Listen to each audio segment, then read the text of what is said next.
Ce jour dédié pour le Shema de Noam Nathan Ben Abraham. Oui. La question de Evan. Alors, est-ce que c'est permis ou pas permis de se faire la chirurgie esthétique? Est-ce que c'est compté comme un tatouage? Est-il permis de faire de la chirurgie esthétique? Est-ce que c'est considéré comme un tatouage? Ok, alors il faut expliquer les choses dans l'ordre. La Torah ne parle pas de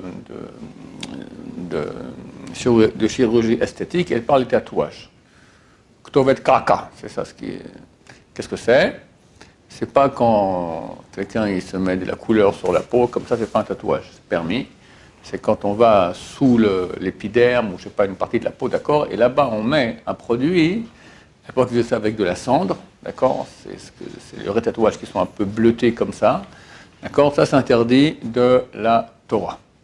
Quelqu'un dit ici qu'il avait entendu qu'on ne pouvait pas enterrer des personnes pareilles dans un cimetière juif, c'est faux. Tout juif peut être enterré dans un cimetière juif. Il est vrai qu'en Israël, où ils ont les moyens de faire une chose pareille, il ne faut pas enterrer un tzaddik avec un rachat, un juste avec un mécréant. Alors il y a des carrés de tzaddikim, des carrés de mécréants. Et les carrés, c'est tout ensemble. Tout dépend à qui appartient le carré des tombes et comment ils gèrent ça. D'accord?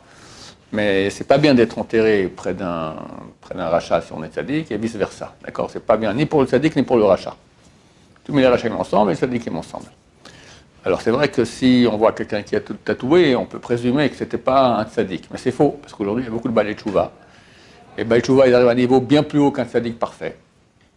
Tu vois, quand tu vas au mikvé, tout ça, tu vois des gens qui sont tatoués, puis tu vois que c'est des gens tzadikim, ils ont fait une chouva totale. Le fait qu'il y ait encore maintenant le tatouage sur leur corps, ok, ça les embête encore plus que nous peut-être, d'accord, mais ils ont fait chouva, donc par rapport à Hachem, ils sont nickel, il n'y a aucun problème.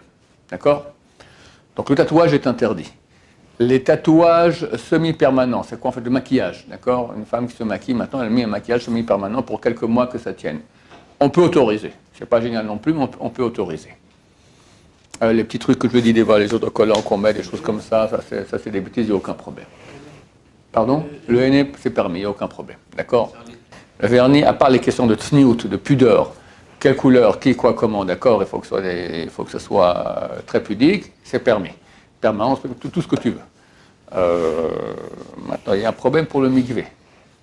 Parce que quand l'ongle commence à avancer, ça dérange qui est la partie non vernie. Et quand ça dérange, ça peut être un problème pour le mikvé pour rendre cachère la trempette au mikvé. Donc ça, il faudra demander à un spécialiste dans les questions de mikvé et voir si c'est autorisé ou pas. C'est un peu compliqué. D'accord? La question était la chirurgie esthétique. Comme ça, Rav Yosef, il a une réponse qui autorise cela. Maintenant, son élève Chavruta, le Rav Gidon Ben Moshe, m'a dit que les gens n'ont pas compris ce qu'il voulait dire. Parce qu'il y en a qui disent, bon, ben, je peux me refaire le nez, je peux me refaire la jambe, je peux me refaire tout le corps, d'accord, mon mari sera content, etc. C'est pas ce qu'il a voulu dire. Lui, il parle des cas, quelqu'un, il a fait un accident de voiture, il est défiguré. Bon, à l'hôpital, ils ne font pas les chirurgies esthétiques, ils s'occupent de lui, ils l'ont guéri, il sort. Mais avec une tête, le Rav Yosef. Non, mais c'est dit que Alors, le Rav Gidon Ben Moshe. Donc, le Rav a écrit, c'est permis, il n'y a pas de problème. Donc, c'est vraiment dans les cas nécessaires qu'on va autoriser cela.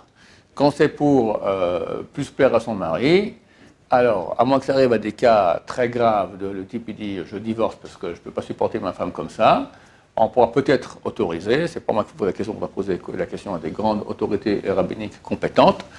Du point de vue strict, les chirurgies esthétiques en soi-même, elle est permise. On ne veut pas maintenant que tous les gens commencent à se refaire des beautés toute la vie, d'accord? Reste comme tu es, reste le corps que Hachem t'a donné, c'est clair, c'est pas pour rien, c'est ça ton tikkun, c'est ça ton travail, c'est ça ta personnalité. Dans les cas où le type il a été défiguré, c'est un vrai problème, il est vraiment, ça va pas du tout, là, c'est tout à fait permis et même conseillé. Baruch Adonai, l'olam, amen, amen.